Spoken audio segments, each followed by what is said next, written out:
So, when I say the name Archimedes, what's the first thing that pops into your head? For most of us, it's a guy in a bathtub, water splashing everywhere, shouting Eureka. And look, it's a great story, but it's really just the opening scene in the life of one of history's most brilliant minds. Right, so let's get into it. We're going to push way past that one famous moment to uncover the sheer genius of Archimedes of Syracuse. We're talking about everything from engineering legendary war machines to pioneering mathematical concepts so advanced they wouldn't be rediscovered for nearly 2,000 years. All right, first things first, let's tackle that legendary story. Because, even in this seemingly simple tale of a king and his crown, Archimedes was about to reveal a fundamental law of the universe. Okay, so the setup here is a total classic, a real brain teaser. King Hero II commissions this gorgeous golden wreath for a temple. He gives the goldsmith a very specific amount of pure gold to make it. But when he gets the wreath back, something feels off. It weighs the right amount, sure, but he's got this nagging suspicion that the craftsman secretly pocketed some of the gold and mixed in cheaper silver. So the challenge he gives to Archimedes is this: prove it, but you can't damage the wreath in any way. And the solution, while the story goes, it hits him while he's just taking a bath. He notices this super simple but direct connection. As he gets into the tub, the water level goes up. The amount of his body that's under the water is equal to the amount of water that gets pushed out of the way, or displaced. And that was the light bulb moment. And bam, that's the key to the whole thing. See, he understood that silver is less dense than gold. So what does that mean? Well, for the exact same weight, a chunk of silver just takes up more space. It has more volume. So if the king's wreath was partly silver, it would have to be bulkier than a pure gold object of the same weight. By dunking the wreath and then a chunk of pure gold of equal weight, he could measure the water each one displaced. And guess what? The wreath displaced more water. Fraud confirmed. Case closed. But look, this observation was so much bigger than just catching a sneaky goldsmith. It led to what we now call Archimedes' principle, a total cornerstone of physics and engineering. It's the reason massive steel ships can float. It's fundamental to the whole field of hydrostatics. But here's the thing about Archimedes. He wasn't just some theorist locked away with his thoughts. No way. When his home city of Syracuse was under threat, his genius became its #1 weapon. This right here, this is probably his most famous quote, and it just perfectly sums up his insane grasp of mechanics, especially the power of the lever. He knew that if you had the right leverage, you could amplify the force of a single person to do things that seemed absolutely impossible.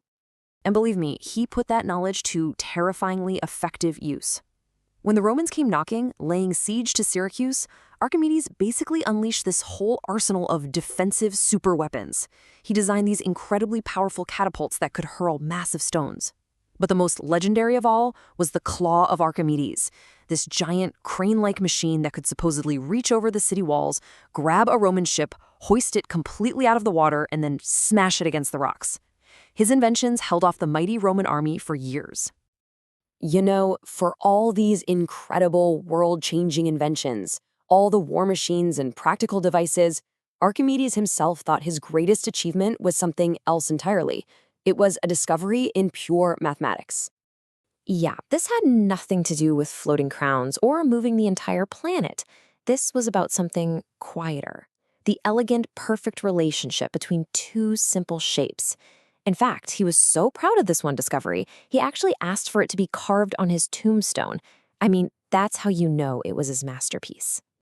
All right, let's walk through this because honestly, it is mind-blowing. To figure out the volume of a hemisphere, that's just half a sphere, right? He didn't try to measure it directly. No, that's not his style. Instead, he came up with this genius comparison. He imagined a cylinder that had the same radius and height as the hemisphere. Then he imagined taking that cylinder and scooping a cone out of it with a point at the very bottom. Okay, so stick with me because here's the core of his logic.